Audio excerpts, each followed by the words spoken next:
അവസാനത്തെ റോഡിനിട്ടിരിക്കുന്ന ഡേറ്റ് ആണ് 24 മാർച്ച് 24 എന്ന് പറയുന്നത്. ഓരോ റോഡിനും നിശ്ചിതമായ ഡേറ്റ് ഇട്ടിട്ടുണ്ട്. മാർച്ച് 24 എന്ന് ഞാൻ സൂചിപ്പിച്ചത് ഏറ്റവും അവസാനത്തെ റോഡ് പൂർത്തിയാക്കുന്ന നമുക്ക് നൽകിയിട്ടുള്ള നമ്മളെ റിപ്പോർട്ടർ അടിസ്ഥാനത്തിലുള്ള ഡേറ്റ് ആണ് ഈ മാർച്ച് 24 എന്ന് പറയുന്നത്. അതിനു മുൻപ് വർക്ക് തീർക്കാൻ കഴിയുമെങ്കിൽ അതിനു മുൻപ് തീർക്കുക എന്നുള്ളത് തന്നെയാണ് നമ്മുടെ ആഗ്രഹം. നമസ്കാരം.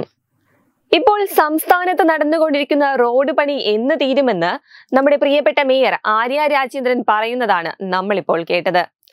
മാർച്ച് 24-ന് എല്ലാ റോഡ് പണിയും പൂർത്തിയാകുമെന്നാണ് മേയർ വീഡിയോയിൽ പറയുന്നത്. ഇനിയിപ്പോൾ മേയർ പറഞ്ഞതില്ലേ 2024 മാർച്ച് ആയിരുന്നോ? ഈ ചോദ്യമാണ് ഇപ്പോൾ എല്ലാവരും ഉയർത്തുന്നത്. എല്ലാ ആഴ്ചയും തിങ്കളാഴ്ചയുണ്ടെന്ന് പറയുന്നത് പോലെ എല്ലാ വർഷവും മാർച്ച് 24 ഉണ്ടെന്ന് വേണമെങ്കിൽ നമുക്കൊരു തമാശയായിട്ട് പറയാം. എന്നാൽ 2024 മാർച്ച് 24-ന് റോഡ് പണി പൂർത്തിയാക്കുമെന്നായിരുന്നു നമ്മുടെ മേയർ ആര്യ രാജേന്ദ്രൻ അന്ന് പറഞ്ഞത്.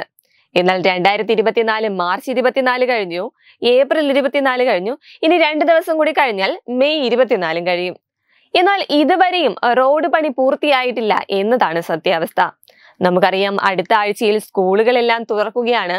എന്നിട്ടും പല സ്കൂളുകൾക്ക് മുന്നിലെയും റോഡ് പണികൾ ഇനിയും പൂർത്തിയാക്കാനുണ്ട് എന്നാണ് ലഭ്യമാകുന്ന വിവരം.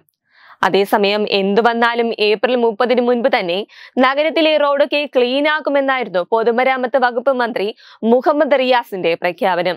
എന്നാൽ മന്ത്രിയും മേയറും പറഞ്ഞ വാക്കുകളും പഴയ ചാക്കും ഒരുപോലെയായി എന്ന് വേണം ഇപ്പോഴത്തെ ഈ നഗരത്തിന്റെ കാഴ്ച കാണുമ്പോൾ നമുക്ക് മനസ്സിലാക്കുവാൻ സാധിക്കുന്നത്. പൊട്ടിപ്പൊളിഞ്ഞ കുത്തി തുറന്ന റോഡുകളെല്ലാം വെള്ളത്തിനടിയിലാണ്.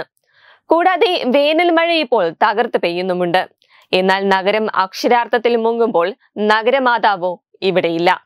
നഗരമാതാവും ഭർത്താവും മകളും ഉയർന്ന പ്രദേശമായ മൂന്നാറിലേക്ക് ഒരു ടൂർ അങ്ങ് പോയിരിക്കുകയാണ്.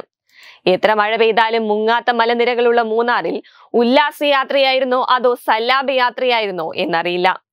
മൂന്നാർ ഗസ്റ്റ് ഹൗസിലായിരുന്നു താമസമെന്നാണ് ലഭിക്കുന്ന വിവരം. ഏതായാലും നഗരം മുങ്ങുമ്പോൾ മൂന്നാറിലേക്ക് ഓടിയ മേയറുടെ നടപടി നീറോ ചക്രവർത്തിയെയാണ് ഓർമ്മിപ്പിക്കുന്നതെന്നാണ് ചിലർ അഭിപ്രായപ്പെടുന്നത്.